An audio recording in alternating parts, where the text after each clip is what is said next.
Assalamualaikum warahmatullahi wabarakatuh. Alhamdulillahirabbil alamin. Wassalatu wassalamu ala Rasulillah. Sallallahu ala yasin habibillah. Segala puji bagi Allah yang telah memberikan sebaik-baiknya nikmat, yakni kesehatan, sehingga kita dapat berkumpul dalam rangka kegiatan CGP Angkatan 9 oleh Ibu Andriyanti.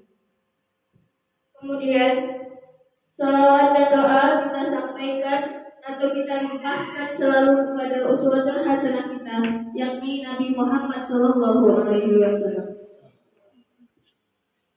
Yang terhormat Ibu Kepala Sekolah UPT SD 4 Sitium, yakni Ibu Indrawati SPD. Selanjutnya yang terhormat Guru CGP kita Bu Andriyanti SPD SD. Kemudian yang terhormat kepada seluruh majelis guru SD 04 Sitium. Langsung saja kita memasuki acara kita pada hari ini. Acara pertama pembukaan yang sedang berlangsung. Acara kedua menyanyikan lagu Indonesia Raya oleh Ibu Murniati SPD. Kepada Ibu disilakan.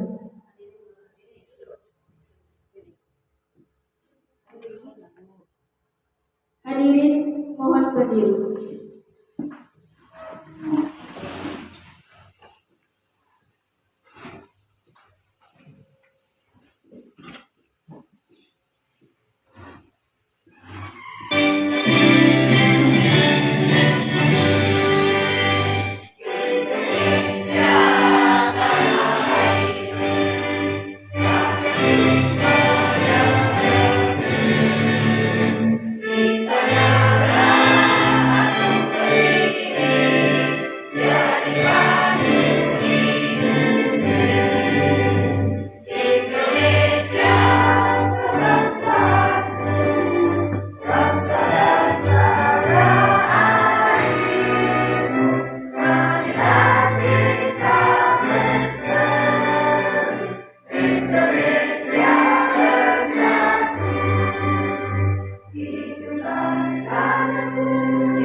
Hadirin dimohon duduk kembali.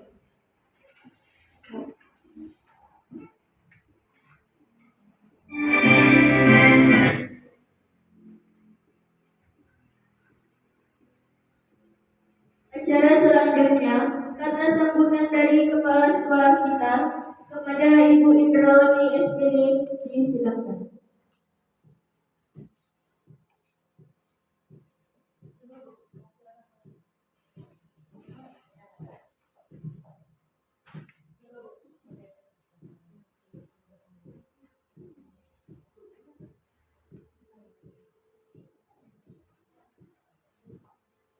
Assalamualaikum warahmatullahi wabarakatuh.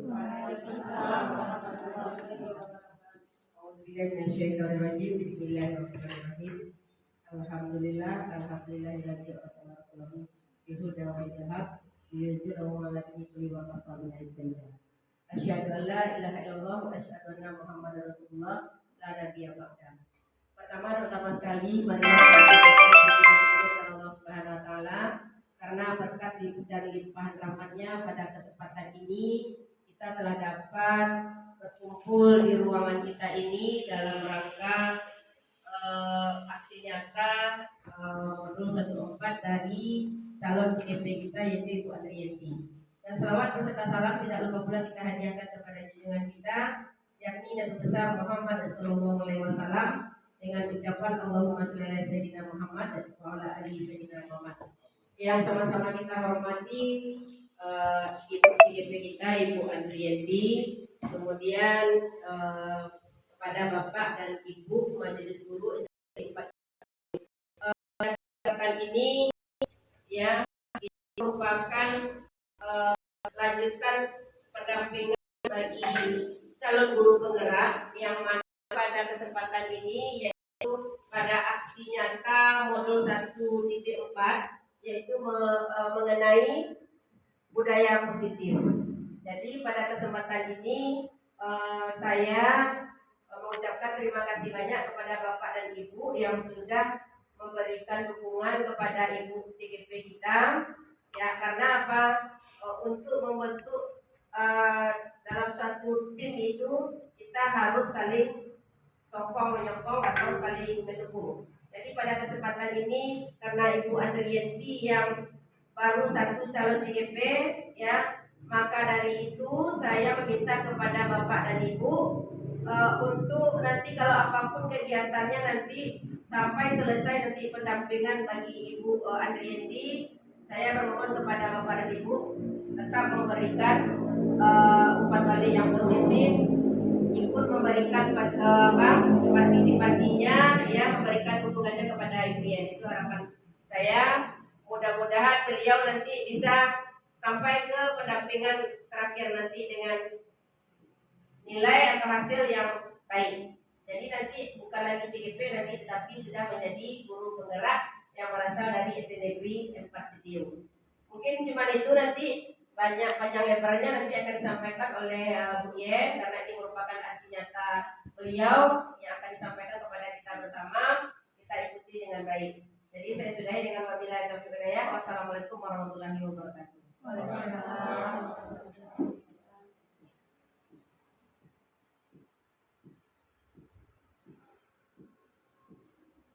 Itulah tadi kata sambutan oleh kepala sekolah kita, Ibu Indrawati SPD. Selanjutnya acara yang keempat yakni doa yang akan disampaikan oleh Bapak Yasmar SPD. Kepada Bapak disilahkan.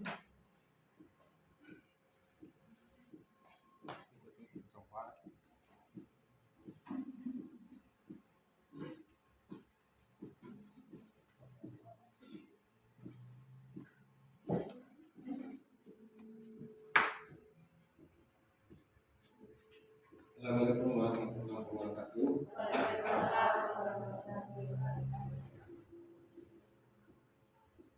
A'udzubillahi minasyaitonir rajim. Bismillahirrahmanirrahim.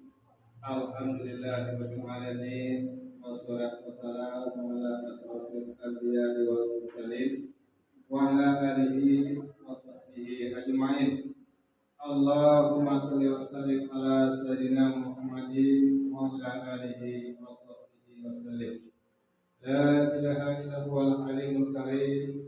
Subhana rabbiyal azim. Alhamdulillahi rabbil alamin. Allahumma ighfir lana dzunubana wa li walidayna warhamhuma kama rabbayana shaghira. Wa li jami'il muslimina wal muslimat wal mu'minina wal mu'minat al-ahya minhum wal amwat. Rabbana zalamna anfusana wa lam taghfir lana wa tarhamna lanakunanna minal khasirin. Allahumma alimna bil ilmi wa zayyina bil ilmi wa aqimna bis taqwa wa ja'alna fil afiyah. Rabbana atina fid dunya hasanah wa fil akhirati hasanah wa qina adzabannar. Walhamdulillahi rabbil alamin. Assalamualaikum warahmatullahi wabarakatuh.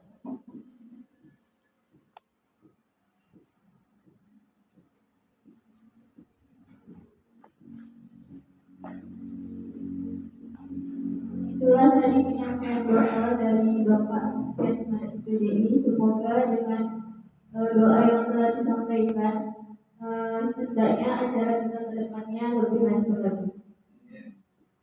Selanjutnya acara penutup. Sebelumnya saya sebagai pembawa acara, jika ada salah kata, saya mohon maaf yang sebesar-besarnya. Acara selanjutnya akan dilanjutkan oleh Ibu Andrieti SPD mengenai diseminasi aksi nyata modul 1 tentang budaya positif mengenai kegiatan negara angkatan 9.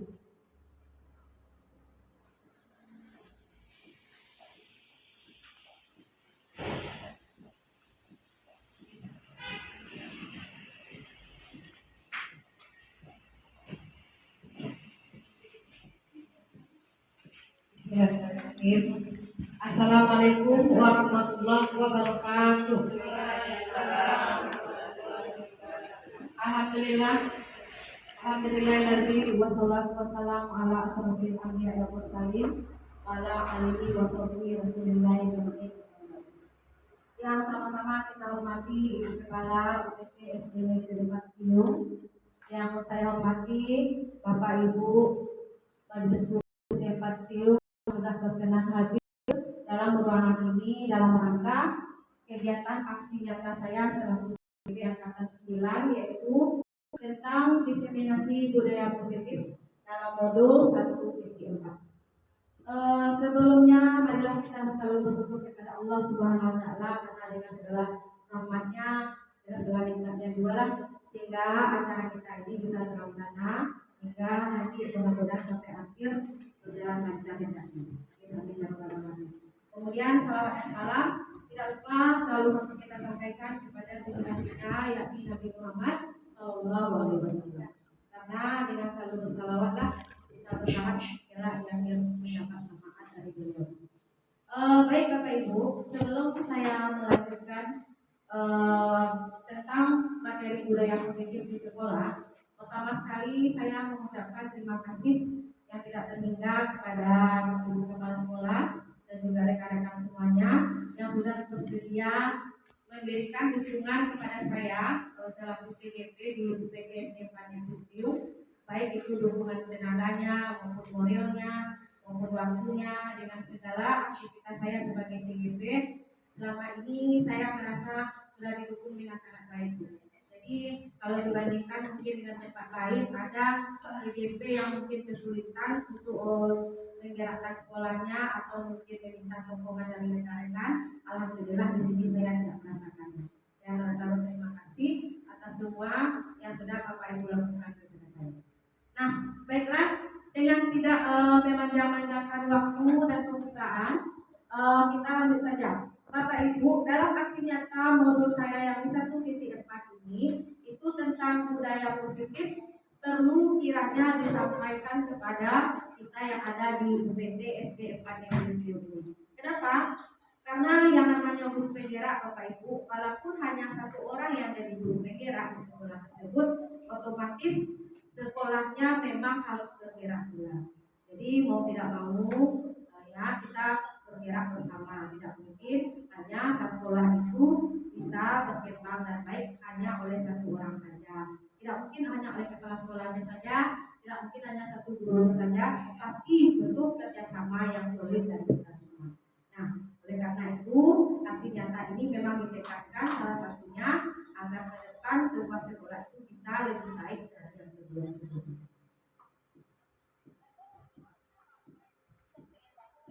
Nah, pada materi pertama dalam modul aksi nyata saya itu tentang budaya positif itu pertama adalah perubahan paradigma belajar. Pembelajaran yang berorientasi pada penguatan kompetensi, pengembangan karakter yang sesuai dengan nilai Pancasila. Kemudian pembelajaran paradigma baru yang memastikan bahwa kita guru mempraktikkan pembelajaran yang berpusat pada murid, di mana setiap murid belajar sesuai dengan kebutuhan dan tahap perkembangannya. Pembelajaran paradigma baru dilakukan melalui kegiatan pembelajaran di dalam kelas dan di luar kelas. Perubahan paradigma ini maksudnya begini Bapak Ibu. Kalau selama ini mungkin kita berpusat pembelajaran itu mungkin adalah guru. Dari semua materi yang diterima dalam CGP itu menekankan pembelajaran itu sebenarnya sudah terpusat kepada murid. Dalam artian segala aktivitas di dalam kelas ataupun kenyamanan ataupun tempat yang kita buat di kelas kita itu tidak lagi hanya bertolak ukur dari apa yang dilakukan oleh guru, tetapi sudah dipusatkan kepada murid. Contoh, kita menyediakan kelas yang nyaman dan bersih itu sudah tentu salah satu berpusat pada murid, di mana kita mengkondisikan murid kita belajar dengan nyaman dan senang. Itu salah satu contoh. Kemudian pada pembelajaran yang berpusat pada murid, di sini kita tidak hanya lagi sekedar memberi ilmu Bapak Ibu, tapi kita diminta untuk menuntut segala potensi yang ada pada anak. Jadi tidak hanya lagi sekedar mencurahkan ilmu saja, tetapi sudah harus menggali segala potensi yang dimiliki oleh anak. Contoh, pembelajaran yang berguna kepada murid. Sekarang kita sudah bincang dengan pembelajaran diferensiasi. Kita tahu di lokal kita itu atau di kelas kita itu anak-anaknya pasti tidak hanya punya satu minat saja, atau tidak hanya punya satu gaya belajar saja. Pasti anak-anak kita itu ada yang senang dengan bernyanyi, ada yang senang menggambar, atau ada yang senangnya mungkin berpuisi. Nah, dari situlah kita sebagai guru harus menggali minat anak kita dan bakat anak kita, sehingga nanti pada di akhir pembelajaran atau akhir jam pembelajaran itu kita tidak hanya menuntut satu hasil saja dari kerja anak kita itu. Misalnya hanya menuntut anak itu menulis latihan hanya di buku latihan saja, tidak begitu. Nah, selain dari itu, berpusat kepada murid ini adalah kita harus menggali latar belakang anak kita. Kita tahu di dalam kelas, apalagi di kelas saya itu banyak sekali mungkin masalah. Nah, kita sebagai guru menggali latar belakang dari masalah yang ditimbulkan oleh anak itu apa. Kita harus memahami seperti apa latar belakang baik keluarga atau mungkin pergaulannya yang menyebabkan anak itu bertindak tidak sesuai dengan yang kita harapkan. Jadi di sini kita sebagai guru memang dituntut untuk bisa mengerti bahwa anak itu memang anak-anak Bapak Ibu. Anak-anak itu butuh kesenangan, anak-anak itu butuh belajar, anak-anak itu butuh bahagia. Jadi kalau kita zaman sekarang mengimpikan kelas yang hanya diam saja, nah itu sebenarnya sudah tidak sesuai lagi ya, karena kalau dianggap itu belum berpusat kepada murid. Nah, untuk selanjutnya profil pelajar Pancasila. Ini kalau kita sudah di guru merdeka, kita sudah sering mendengar ya Bapak Ibu, profil pelajar Pancasila. Yang pertama, beriman bertakwa kepada Tuhan Yang Maha Esa dan berakhlak mulia. Yang kedua, berkebinekaan global. Yang ketiga, bergotong royong. 4, mandiri. 5, bernalar kritis. Dan 6, kreatif. Nah, beriman dan bertakwa kepada Tuhan Yang Maha Esa dan berakhlak mulia ini, itu kalau kemarin kita di misi sekolah ini sudah masuk dalam misi kita. Tetapi untuk pelaksanaannya di sekolah kita mungkin perlu lagi kita gali apa beriman dan bertakwa dan berakhlak mulia ini yang kita inginkan. Kalau pertama misalnya berdoa sebelum dan sesudah belajar, itu sudah sering kita lakukan. Nah, mungkin lagi kita ingin lebih daripada itu, mungkin sholat berjamaah di sekolah misalnya, atau mungkin sholat duha, atau mengaktifkan kembali tahfiz Quran yang sudah ada di sekolah kita. Kemudian berkebinekaan global.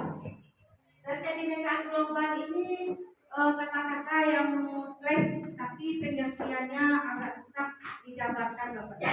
Berkebinekaan global di sini maksudnya kita harus menyadarkan anak bahwa mereka tidak hanya bagian dari lingkungan yang ada di sekitar mereka saja. Kita harus menyadarkan anak bahwa mereka sebenarnya sudah bagian dari masyarakat dunia. Jadi, apalagi zaman sekarang Bapak Ibu, internet yang serba cepat, yang serba canggih, kita tidak bisa hanya lagi memfokuskan anak saya orang Indonesia, tidak ada lagi seperti itu. berarti harus menyadarkan bahwa nanti mereka akan bersaing dengan orang yang ada di dunia. Jadi tantangan pendidikan kita itu sekarang memang semakin kompleks. Jadi tidak hanya bersaing dengan manusia Bapak Ibu, tapi sekarang sudah dengan orang sedunia. Mereka harus menyadari mereka adalah akarnya orang Indonesia, mereka akarnya orang Timur, mereka akarnya orang Sumatera Barat, tetapi untuk bisa memahami orang yang beragam di dunia, untuk bisa menghargai segala perbedaan yang ada. Kemudian bergotong royong, sebelum Indonesia lahir, gotong royong itu sudah menjadi semangat dalam kepribadian bangsa Indonesia. Di mana-mana kita pasti melihat semangat gotong royong. Nah, jangan sampai anak-anak kita yang zaman milenial sekarang kehilangan jiwa dan semangat gotong royongnya. Maka kita tumbuhkan semangat gotong royong dan bekerja sama. Kalau kita lihat sekarang, individualisme itu sudah sangat luar biasa. Apalagi dengan adanya media sosial, adanya internet, orang merasa tidak butuh orang lain. Ya.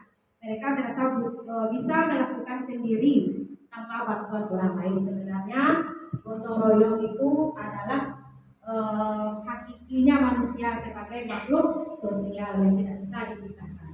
Nah, jadi tugas kita dalam P5 ini salah satunya jangan kita biarkan jiwa gotong royong yang kita hilang.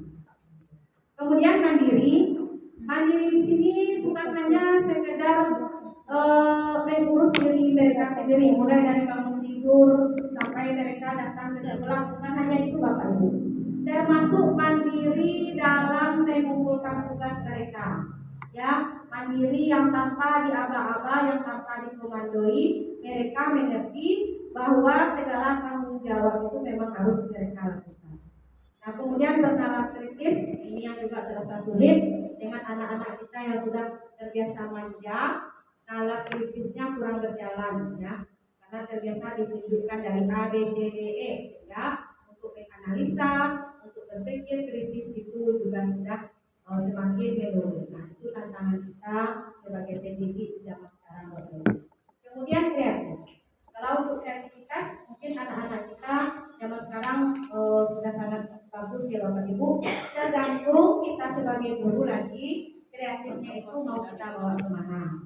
Ya, apalagi kalau sudah pakai kontennya kreatif, tetapi terkadang mereka lupa kontennya itu harus berisi yang positif. Begitu juga dengan kreatif yang lain. Saking kreatifnya, terkadang kreatif itu bisa merusak. Nah, itulah yang harus kita ingatkan dengan anak.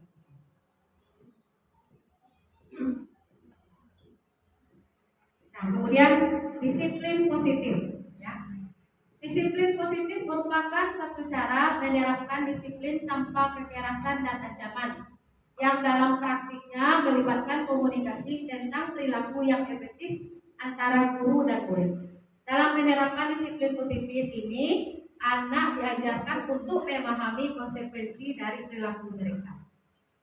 Selain itu, disiplin positif juga mengajarkan anak tanggung jawab, rasa hormat dalam berinteraksi dengan lingkungannya. Jadi disiplin positif merupakan salah satu cara untuk menerapkan disiplin yang bertujuan untuk menumbuhkan kesadaran serta memberdayakan anak untuk melakukan sesuatu tanpa sogokan, ancaman maupun hukuman. Jadi di sini menurut para ahli, Lajian konsep dalam buku Restructuring School Disiplin tahun 2001, dia mengatakan bahwa arti dari kata disiplin berasal dari bahasa Latin disciplina, yang artinya belajar. Kata disiplin juga berasal dari akar kata yang sama dengan disipol atau murid sebagai pengikut.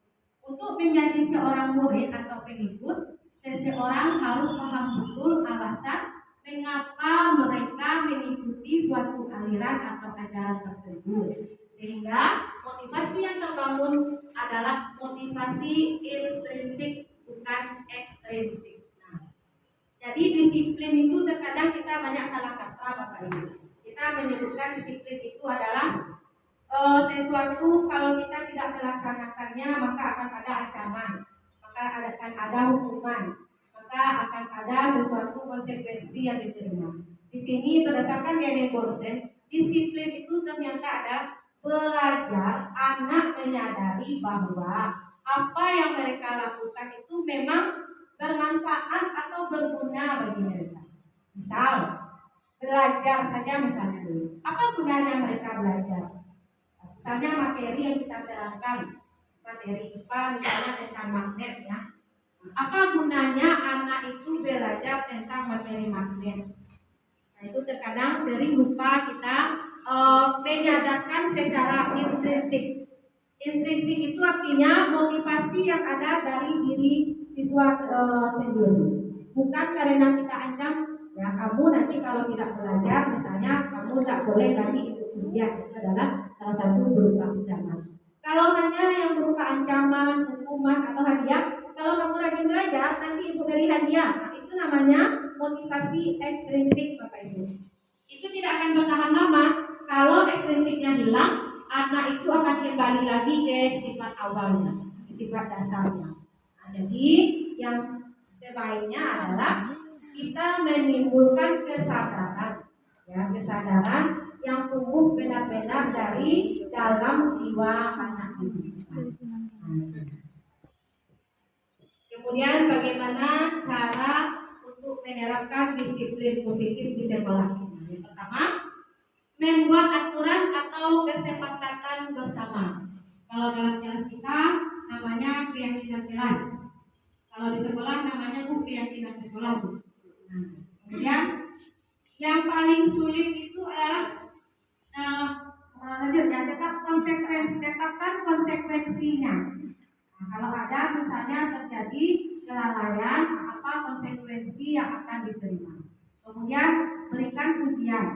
Kemudian komunikasi yang baik.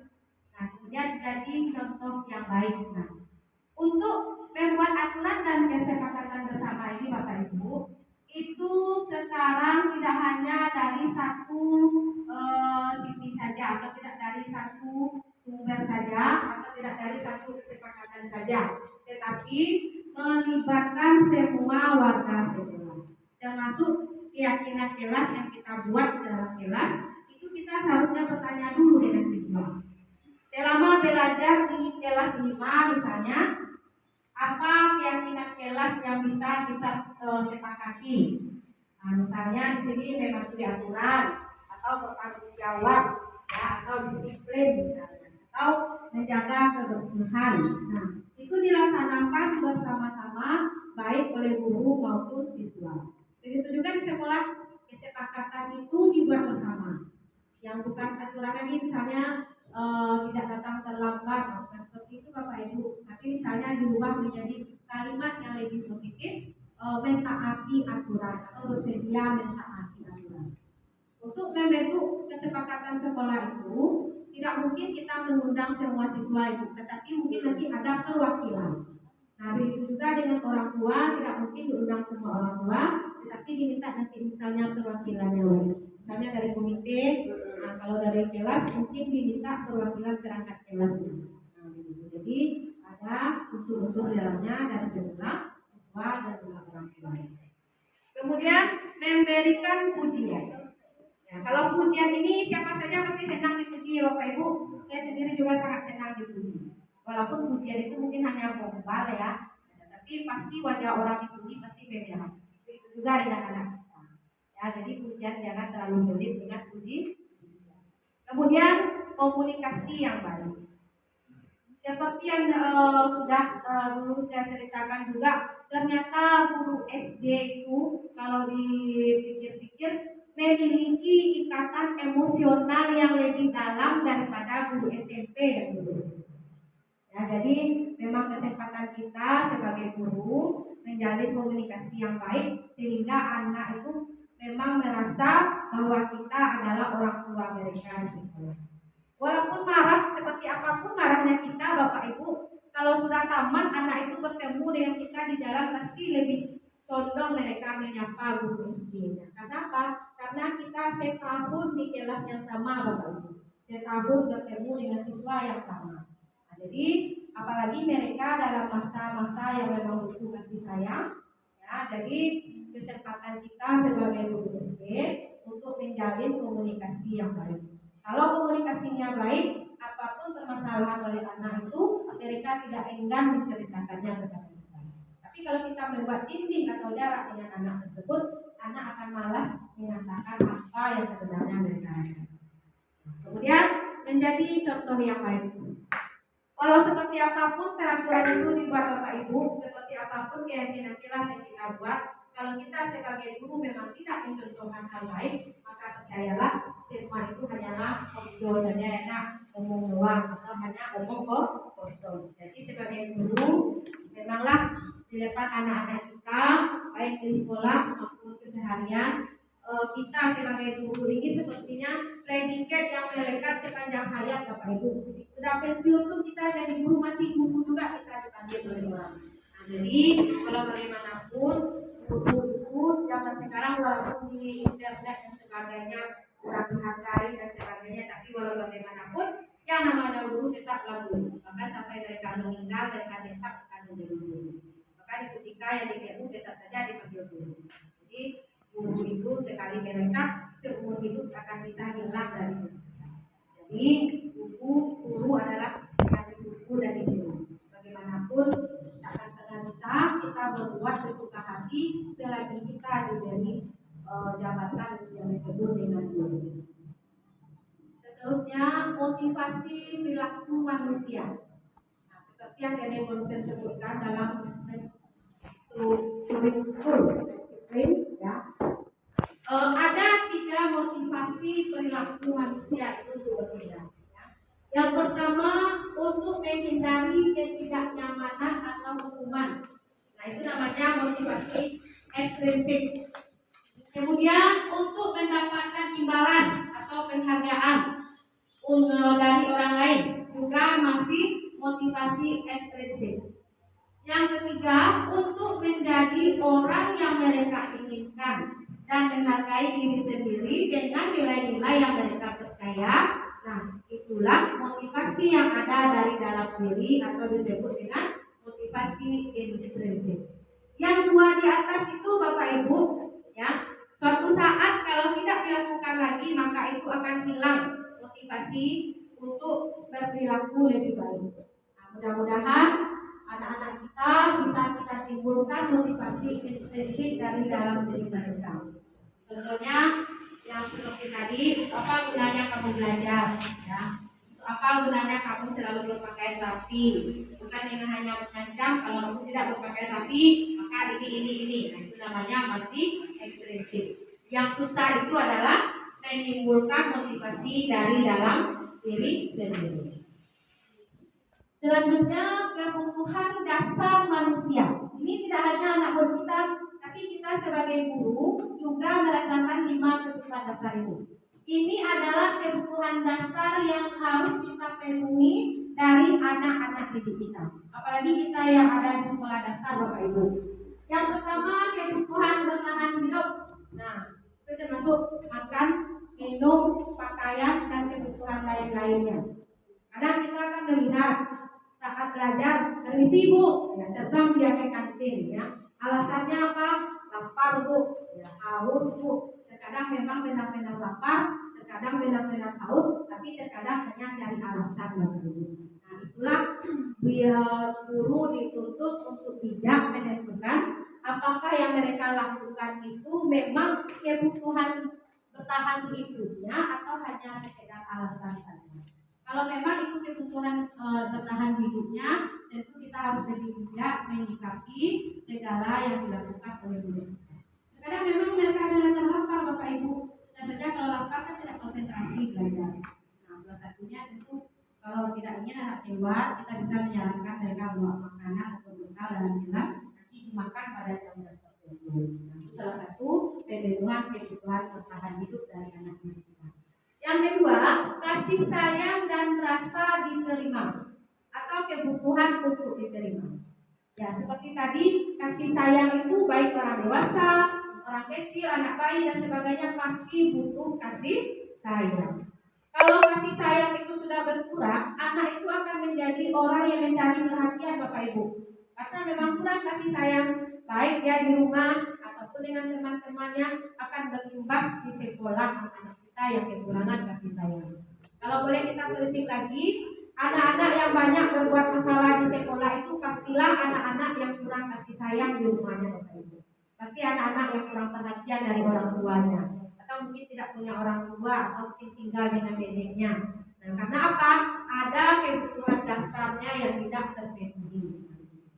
Kemudian penguasaan atau kebutuhan pengakuan atas kemampuan. Kalau ada anak-anak kita yang memang butuh untuk dipuji atau mungkin harus kita beri penghargaan, maka berikanlah itu, karena merupakan kebutuhan dasar manusia. Karena apa? Dia sudah berusaha dengan baik, tiket misalnya hari ini sudah bersih kelasnya.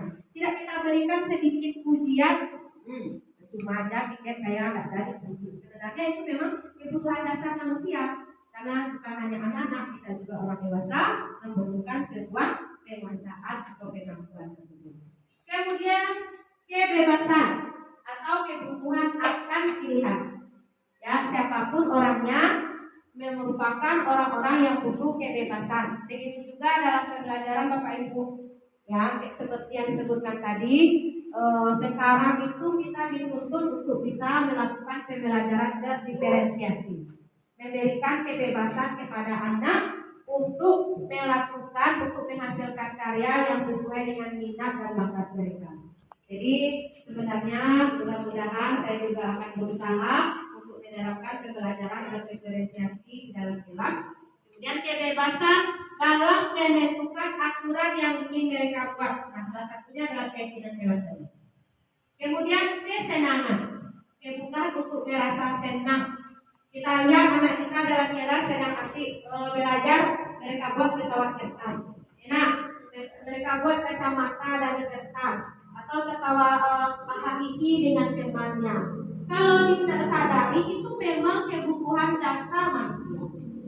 Jadi memang kebutuhan seseorang untuk bisa merasakan kesenangan termasuk di dalam belajar. Cuma kita sebagai guru tentu tidak bisa membiarkan itu porsi yang pas agar tidak mengganggu pembelajaran.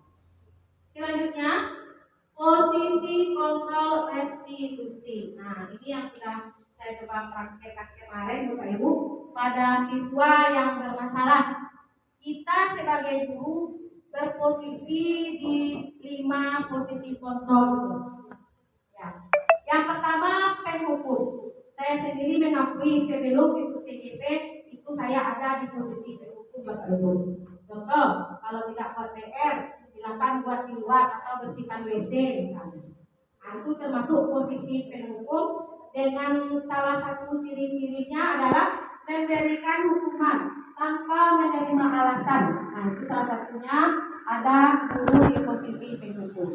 Kemudian di posisi pemantau, hanya melihat-lihat saja. Misalnya anak saya yang nama Redi, saya kerja hari ini perhatiannya begini, untuk dia begitu. Hanya sekedar dipantau atau dilihat tanpa ada memberikan tindakan nyata agar dia bisa berubah. Nah, kemudian membuat rasa bersalah. Nah, itu ciri-cirinya nanti ibu sangat kecewa dengan kamu. Nah, ibu tidak suka dengan tindakan kamu. Ibu merasa kecewa, ibu merasa kamu anaknya begini-begini. Anak akan merasa, oh iya ternyata memang saya orangnya tidak berguna, saya anaknya nakal.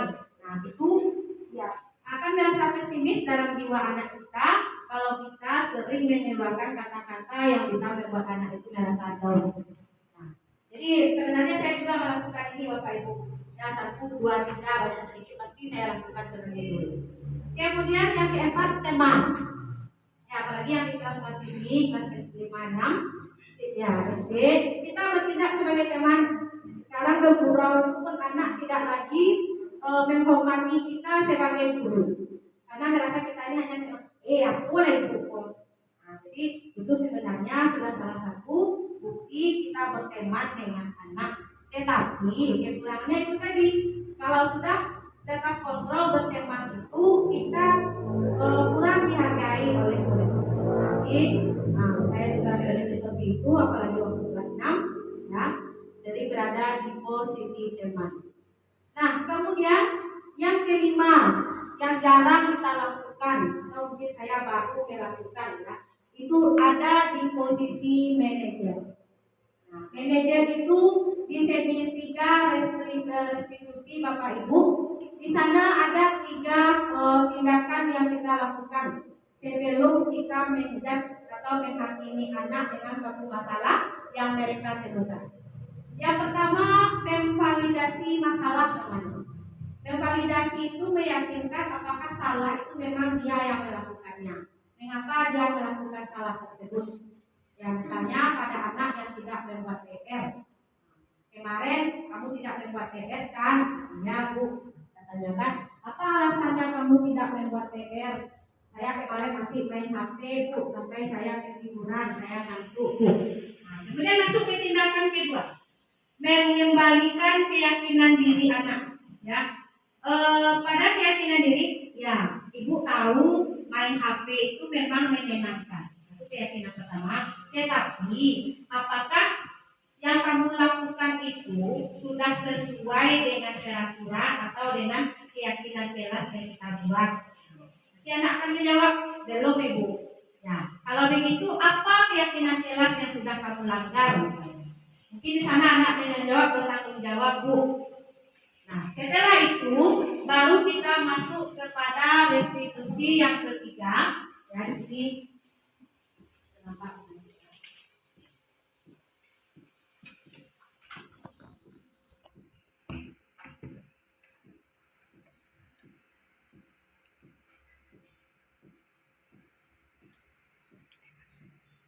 Nah, ini dia.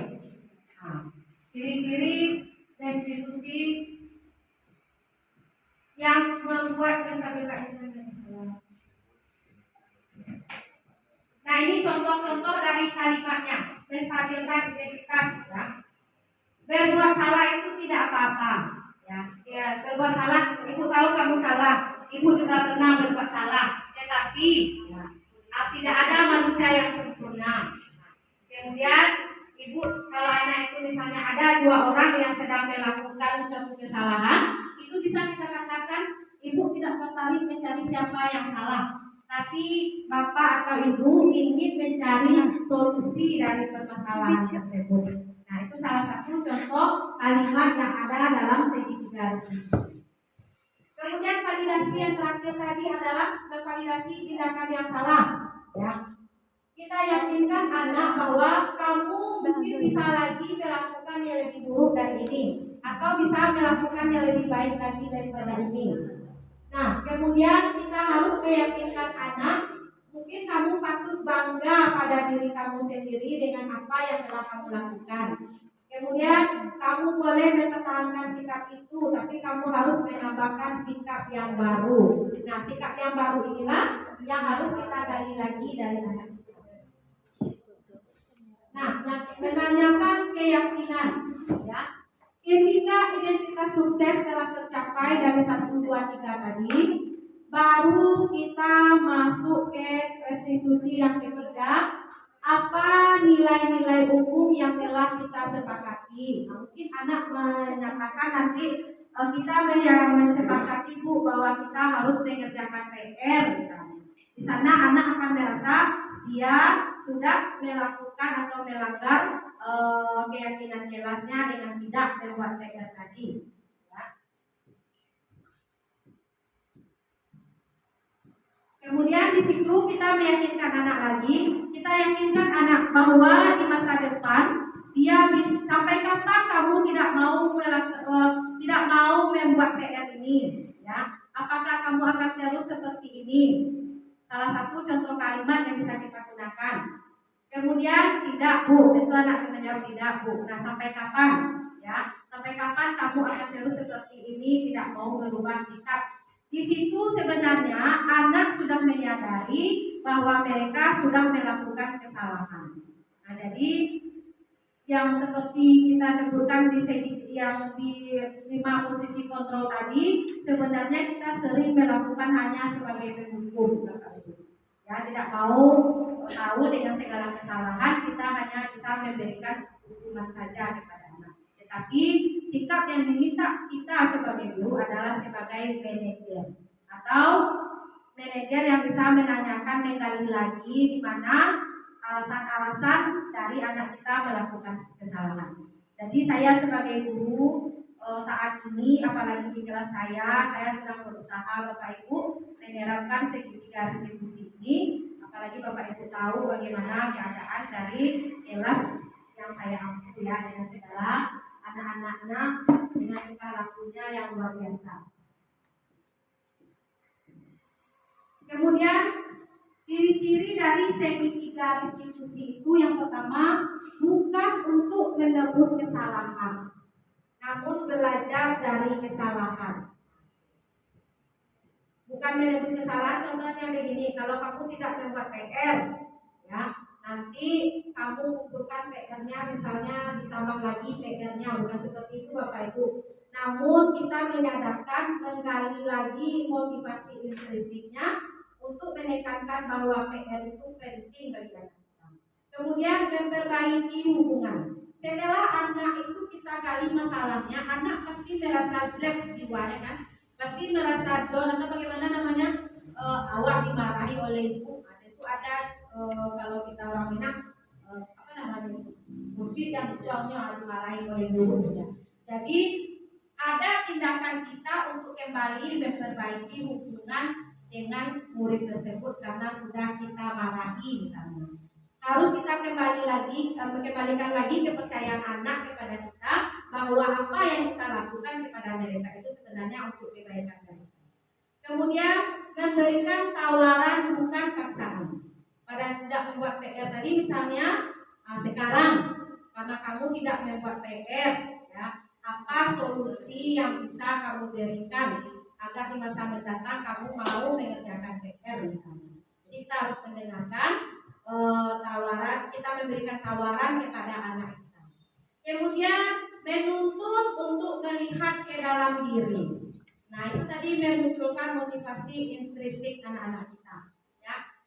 Kita untuk apa? Untuk apa datang ke sekolah? Kalau memang belajar, maka belajar untuk apa gunanya belajar? Kita terus menanamkan motivasi apa gunanya mereka melakukan sesuatu. Kemudian mencari kebutuhan dasar yang melatar belakangi tindakan. Tidak membuat PR tadi latar belakangnya karena main HP Bapak Ibu. Ya kita lihat ada tadi kasusnya karena main HP. Nah itu kita lihat latar belakangnya. Bagaimana main HP itu di rumah maka tidak ada kontrol dari orang tua. Nah disitulah peran kita sebagai guru untuk bisa mengatasi latar belakang dari tindakan-tindakan anak kita tersebut. Kemudian fokus pada karakter bukan tindakan. Dengan dibuatnya PR oleh anak kita itu Bapak Ibu bukan berarti masalahnya selesai sampai di situ. Ya, yang perilakunya belum bisa nampak oleh kita berubah. Hari ini tidak buat PR, besok dia buat PR, tapi mungkin karena takut karena dihukum. Nah, tapi motivasi intrinsiknya belum nampak oleh kita. Belum bisa kita munculkan. Jadi kita fokus itu bukan pada apa yang dia hasilkan, tapi perubahan pada anak kita itu yang terbaik. Perubahan itu tidak mungkin dalam waktu singkat Bapak Ibu, tidak mungkin seperti membalik telapak tangan ya. Kalau ada anak kita sekarang mungkin kurang kita lakunya, tidak mungkin kita melihat perubahannya dalam waktu seminggu, tidak mungkin. Tetapi mudah-mudahan selama kelas yang kita ampu ya, atau setelah lepas dari kelas kita ada perubahannya. Kalau saya itu sudah terasa saya berhasil sebagai guru Bapak Ibu. Kalau dulu misalnya suka libur, sudah suka tempo, sekarang sudah rajin sekolah, itu menurut saya sudah merupakan keberhasilan kita sebagai guru. Kemudian menguatkan dan fokus pada solusi. Setelah kita temukan solusi, misalnya dia dikontrol oleh orang tuanya tidak main HP Bapak Ibu, kewajiban kita pula untuk mengontrol kembali, ya, tidak mungkin dilepaskan begitu saja setelah ditemukan solusi. Bagaimanapun harus tetap kita pantau dengan orang tua, nah agar semua penguatan yang sudah kita berikan itu bisa berlanjut sehingga terciptalah perubahan pada tingkah laku.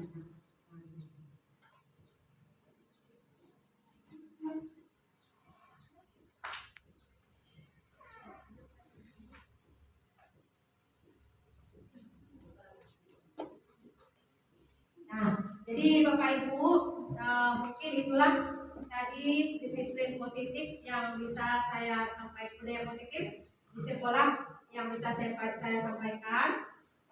Dengan mempelajari modul budaya positif ini, saya merasa bahwa metode hukuman dan penghargaan dalam rangka mendisiplinkan siswa itu kurang tepat diterapkan. Positif kontrol sebagai manajer dan penyerapan restitusi adalah cara yang tepat supaya siswa merasa dihargai dan diberi kesempatan untuk memperbaiki kesalahannya. Nah, dari semua yang sudah kita dengarkan pada hari ini, mungkin pada rekan-rekan ada yang mau menambahkan atau menanggapi, ataupun mungkin ada yang mau memberi pertanyaan, kami persilakan.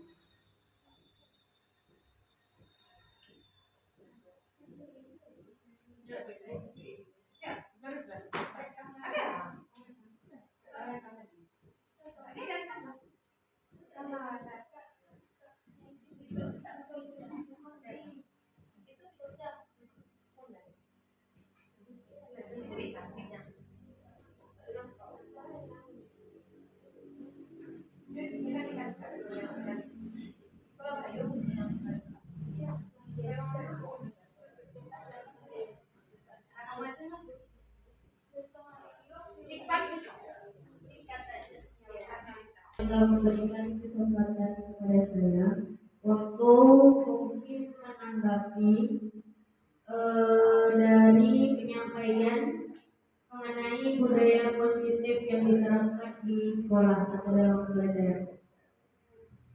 Tanggapan saya mungkin mengenai materi yang disajikan Bu En. Alangkah baiknya kalau dalam pemaparan materi itu dibuatkan peta konsepnya. Jadi kayak tadi kan awalnya paradigma nih, habis itu langsung ke program berbagai acara, kemudian langsung saja ke disiplin segala macam.